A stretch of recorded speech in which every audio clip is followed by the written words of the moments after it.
My husband Tim has a serious dairy allergy. I'm talking about an actual immune system reaction, not intolerance. His allergy is serious enough to cause acute enterocolitis, but he hasn't needed an EpiPen since he was a kid. I work full-time and also have some seasonal work this holiday season because Tim has been without work. And money has been very tight. As a result, I barely get to rest. The holidays are especially hard, and I found myself getting just one day off every 2 weeks for almost 2 months straight. As you can imagine, that day off means the universe to me. Now, Tim loves dairy, and will sometimes intentionally eat things which trigger his allergy. Lately, it's gotten out of hand, with him going from one risky meal every 4 to 6 months, to every 2 or so weeks. In fact, it always seemed to coincidentally line up with my time off, and I found myself spending my one day taking care of him. Last week, I finally asked him if he was intentionally timing it to line up with my day off. I fully expected him to say no, but he admitted that he was doing it to make sure that he'd have a nurse.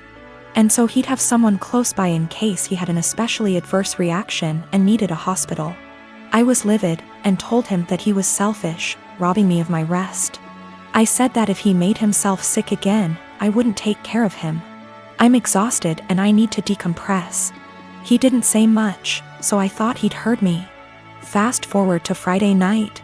I get home from work, and a few minutes in, Tim gets a pizza delivered. I ask him why, when I'm making dinner, and he shrugs. I ask if a large garlic Alfredo pizza is worth the pain, and remind him that I won't be giving up my rest day again. He smirks and eats an entire slice while grinning at me. I left it at that and went back to my dinner. Predictably, he got sick, profusely vomiting, retching and groaning from the intense cramping and diarrhea. I slept in the guest room to get away from the sound and smell. He called for me several times and I repeatedly told him no. Hours later, he was still sick and woke me up at the crack of dawn to go get him Pedialyte and meds because he was very dehydrated and still in pain. I told him to order it in and asked him to get out and let me sleep. He was still whimpering when I eventually got up to shower and eat. Again, I did nothing to help or comfort him. By evening, he was sulking, and by morning when I had to work, he was enraged. He yelled, and by the end of the day he told our friends and family that he nearly died and I neglected him. His family accused me of passively trying to kill him. His mom called, shouting that he could have had a life-threatening reaction due to my petty actions. And that I'm a shit wife for not minding his health. I'm starting to feel guilty because she's right and he could have been seriously hurt. I own a small condo in Orlando. I bought it while working for the Mouse, and my friend Ben lived there with me. Ben's a cook and is rarely home. He has a large room that is accessible from outside and attached bathroom that locks to the rest of the house. Well, I got a different job, got engaged to my partner, and moved a few hours away. We kept the condo as a place to stay when we visit the parks. And we agreed with Ben that he could continue living there as long as he paid all the utilities and maintained the place. Our friends use it too, they pay a bit for utilities, are told don't bother Ben, and clean before they leave. Between everyone who uses it, we've gotten stuff donated so it's now a fully stocked vacation home. My immediate family and I have a bad history but we mended. They've used the condo 3/4x a year. On Monday Ben got woken up at 2 a.m. by hammering on the main door. My aunt and uncle, their kids, and their grandkids were all there waiting to be let in. I haven't spoken to these people in years after they decided I was the devil's spawn for being gay. They demanded that the caretaker give them the keys. Ben called me, I told him to give them my number then shut and lock the door and not let them in. My aunt was insistent that my condo was actually owned by my family, it was the family vacation home. And it was against the law to not let them in. I told her no, it was mine, I own it and I let friends and family use it but I choose who stays there. There was a lot of back and forth and some petty name calling. She said they were here for a week, where were they supposed to go, and I said I don't care. Meanwhile my partner reported that Ben texted them saying my uncle was attempting to kick in the door. I said tell him to call the police. She hung up on me and Ben said they left. In the morning I got a phone call from my mom trying to convince me to let them stay. We had an argument during which she admitted that she didn't tell people that I owned the property. because she didn't want the rest of our family to know they were in contact with me again. I told her if that's how she wants our relationship to be, then she's no longer welcome. I checked in with Ben and he's okay. Today my aunt sent several texts asking to stay at the house because they hadn't accounted having to pay for a hotel, and they had planned to just buy groceries and use the kitchen. I told her no. She said they were about to be out on the street with their luggage. She called me cruel and heartless and that I was ruining Disney for the kids. That made me hesitate, probably because I worked for the mouse. I know that particular family line has very little money. Yet I find it hard to believe someone would plan a whole vacation without accounting extra funds for it. But the kids are really young. I'm so furious over the homophobia that it feels like a point of pride to deny them access. My wife and I have been together for 3 years. I have a daughter from my previous marriage. She's 14. I also have a stepson who tends to be rude at times but civil enough around adults. He's 16. He and his stepsister get along well. No arguing. No yelling, even better than most siblings I know, which is great, and it's quite a relief to see them loving and respecting each other. We have 2 bathrooms in the house. My daughter only uses the smaller one, since it's always available, unlike the main bathroom that me, my stepson and wife often use. I've recently received some money and decided to renovate the small bathroom that my daughter uses, since she complained about things needing to be fixed.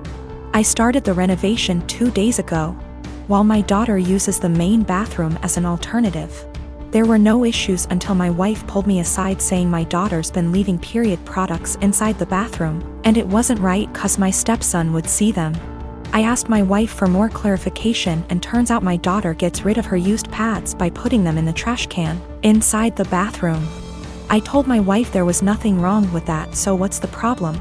She gave me a look, called me an ignorant, then dropped it.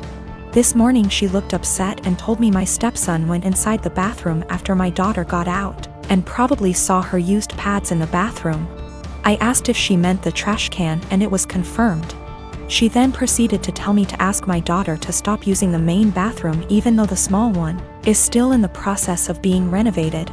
I absolutely lost my shit and told her she was making a ridiculously unreasonable demand. Told her it's my daughter's house too. Where is she supposed to go if she can't use both bathrooms? We started arguing back and forth until she said she'd talk to her, but I told her to stop it. She just kept giving me the cold shoulder for hours now, even though my stepson said nothing about this issue as she claims it to be. My wife said she was trying to be a parent, but I treat her as an outsider to my daughter. That's not true.